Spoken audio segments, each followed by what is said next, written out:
Very good morning to all of you. Radhe Radhe. कैसे हैं दोस्तों आप लोग? उम्मीद करता हूं आप सभी बहुत अच्छे होंगे। 10 जून 2020 के करंट अफेयर्स लेके आपके आगे हाजिर हूं मैं। तो चलिए शुरू करते हैं हमारी क्लास को। सबसे पहले दुनिया भर में कोरोना वायरस के केसेस देख लेते हैं कितने हैं। 73,06,209 केसेस हो चुके हैं अब तक दुनिया भर में, और मरने वालों की संख्या 4,12,864 पहुंच चुकी है। यही आंकड़ा दुनिया भर में अमेरिका में जो है वो 20,43,917 हो चुका है, और यहां पे मौतों का आंकड़ा जो है वो 1,14,118 हो चुका है। 2 पे ब्राजील है, 3 पे रशिया है, और इसी लिस्ट में हमारा नंबर 6th पोजीशन पे आ रहा है। इंडिया के अंदर अब केसेस जो है वो 3 लाख के पास पहुंचने ही वाले हैं, यूं मानिएगा। 2,76,146 केस हो चुके हैं। हर रोज 10,000 प्लस नए केस आ रहे हैं, और 7,750 जो है टोटल मर चुके हैं अब तक। आप सभी से दरख्वास्त करता हूं प्लीज़ घर में बने रहिएगा, अपना ख्याल रखिएगा, क्योंकि अभी वो टाइम है जहां आपको सबसे ज़्यादा ख्याल रखना है। इतने दिन तो फिर भी कम था, लेकिन अभी केसेस थोड़े ज़्यादा आ रहे हैं पहले के मुकाबले। भारत और किस देश ने हाल ही में बिजली क्षेत्र में सहयोग बढ़ाने के लिए एक सहमति पत्र यानी कि एक अंडरस्टैंडिंग मेमोरेंडम ऑफ अंडरस्टैंडिंग, जिसको MOU भी बोलते हैं हम लोग, उस पर हस्ताक्षर किए हैं? तो इस MOU पे हस्ताक्षर किए हैं भारत और डेनमार्क ने। ए ऑप्शन जो है इस क्वेश्चन का हमारा वो बिल्कुल ठीक रहेगा। इस समझौते पे क्या, इनका मकसद क्या है? इन दोनों देशों के बीच में जो बिजली का जो एरिया है उसको बढ़ाना, और जितनी पवन ऊर्जा है या कोई भी ग्रिड योजना है, उसके अलावा जो रिन्यूएबल एनर्जी है, उन चीज़ों में जो है सहयोग क्षेत्र में बढ़ावा देना। डेनमार्क मैप में देख लीजिएगा, डेनमार्क जो है इसकी कैपिटल कोपहेगन है, डायलिंग कोड +45 है, करेंसी डेनिश क्रॉने है, और पॉपुलेशन 58.1 लाख है। आगे बढ़ते हैं हम लोग। तो पश्चिम बंगाल सरकार ने हाल ही में किस तारीख तक लॉकडाउन बढ़ाने का फैसला किया है? तो देखिएगा, पश्चिम बंगाल ने 30 जून तक अपने राज्य के अंदर लॉकडाउन बढ़ा दिया है कोरोना वायरस के केसेस को देखते हुए। पश्चिम बंगाल के जो राजधानी है वो है कोलकाता। कोलकाता हुगली नदी के किनारे है। पश्चिम बंगाल की मुख्यमंत्री ममता बनर्जी है। गवर्नर का नाम जगदीप धनखड़ है, और जनसंख्या 9.03 करोड़ है। एरिया 88,752 वर्ग किलोमीटर है। सुंदरवन डेल्टा जो कि दुनिया का सबसे बड़ा डेल्टा है वो भी पश्चिम बंगाल में है। भारत में सबसे ज्यादा चावल पश्चिम बंगाल में होते हैं।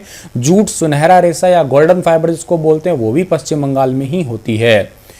राहुल श्रीवास्तव को किस देश में भारत का अगला राजदूत नियुक्त किया गया है? तो राहुल श्रीवास्तव को जो है अभी हाल ही में रोमानिया का अगला राजदूत नियुक्त किया गया है।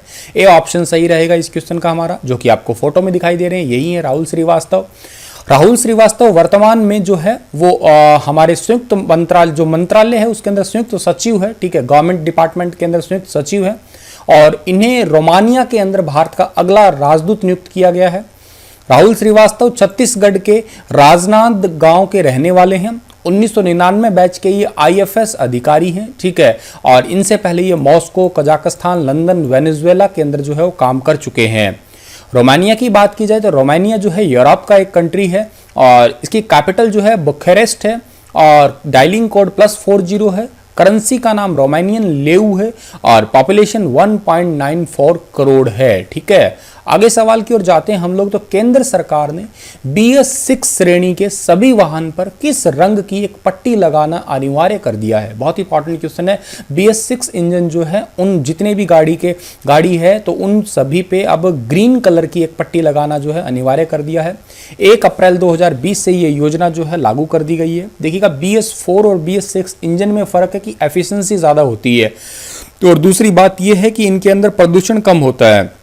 या बॉयज लोग जानते होंगे बाइक के अंदर कार्बोरेटर होता है कि, ठीक है, वो नहीं होता है इनके अंदर BS6 वाले इंजन के अंदर। तो ये सारा इलेक्ट्रिक सिस्टम, अगर आपका बाइक खराब भी हो जाता है तो उसको कंप्यूटर से चेक किया जा सकता है आसानी से। BS6 वाहन जो है उनके अंदर 1 सेंटीमीटर की हरे रंग की स्टिकर लगा होगा, जिससे ये पता लग जाएगा कि ये BS6 इंजन वाला जो है वो गाड़ी है या वाहन है। और दूसरी बात ये है कि उसके जो पट्टी होगी उसके अंदर रजिस्ट्रेशन डिटेल होंगी सारी, जैसे नंबर प्लेट वगैरह पे होंगी। और ये आदेश जो है 1 अक्टूबर 2020 से लागू होने वाला है। हाल ही में येल यूनिवर्सिटी द्वारा द्विवार्षिक रूप से यानी कि 2 सालों में एक बार दी जाने वाली रैंकिंग जो है पर्यावरण प्रदर्शन सूचकांक यानी कि एनवायरमेंटल परफॉर्मेंस इंडेक्स जो है 180 देशों के लिस्ट में हमारे भारत का नंबर कौन सा रहा है? 168वां रहा है। ए ऑप्शन सही है इस क्वेश्चन का हमारा। 2018 में हम लोग थे 177वें नंबर पे, लेकिन इस बार हमारा नंबर जो आया है वो कौन सा आया है? 168वां आया है। स्विट्जरलैंड में भारत का नया राजदूत हाल ही में किसे नियुक्त किया गया है? तो स्विट्जरलैंड में अभी हाल ही में भारत का राजदूत मोनिका कपिल मोहता को नियुक्त किया गया है। ए ऑप्शन जो है इस क्वेश्चन का ठीक रहेगा, जो कि आपको फोटो में दिखाई दे रही होंगी, यही है मोनिका कपिल मोहता।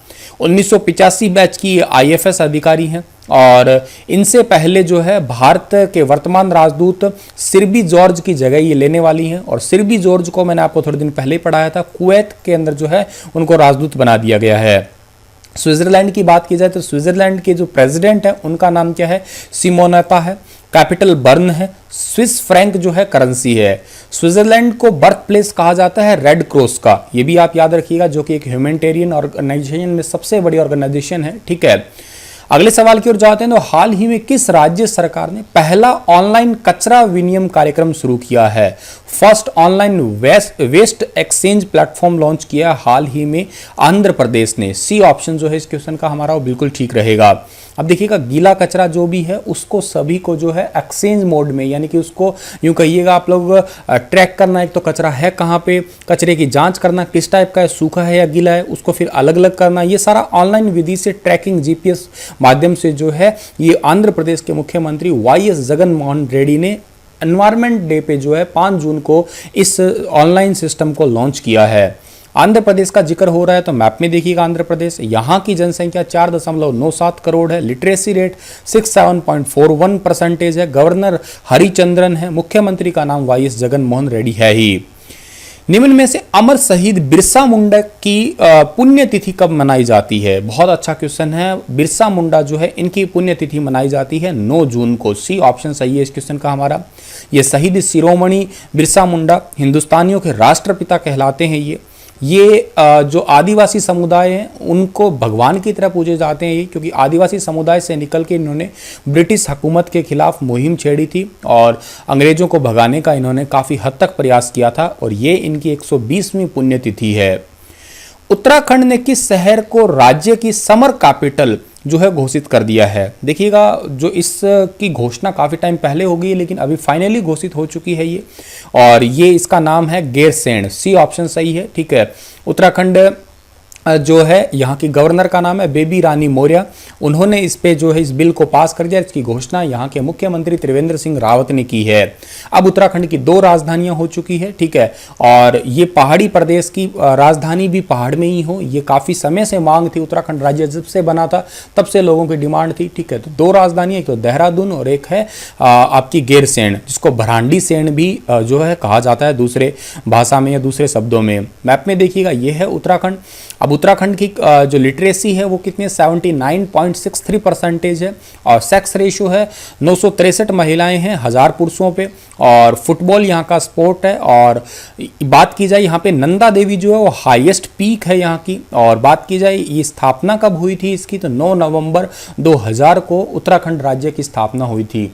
उत्तराखंड मंसूरी पहाड़ी है, आप वो भी याद कर सकते हैं। आगे चलते हैं हम लोग। तो हाल ही में भारत का पेगोंग झील विवाद किस देश के साथ हुआ है? पेगोंग झील विवाद जो है ये अभी हाल ही में चीन के साथ चल रहा है। सी ऑप्शन जो है इस क्वेश्चन का हमारा बिल्कुल ठीक है। आप मैप में देखिएगा, ये है J&K, इस जगह पे है पेगोंग झील।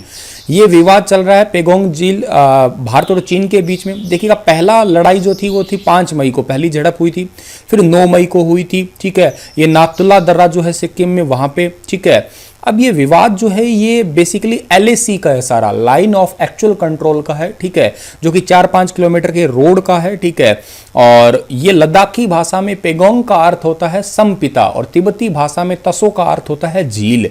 ठीक है, तो ये एक झील है, समपिता झील के रूप में इसे पुकारा जाता है। इसी के साथ ये लेक्चर समाप्त होता है। कल फिर हाजिर रहूंगा लेटेस्ट अपडेट के साथ में। तब तक के लिए आप हंसते रहना, मुस्कुराते रहना।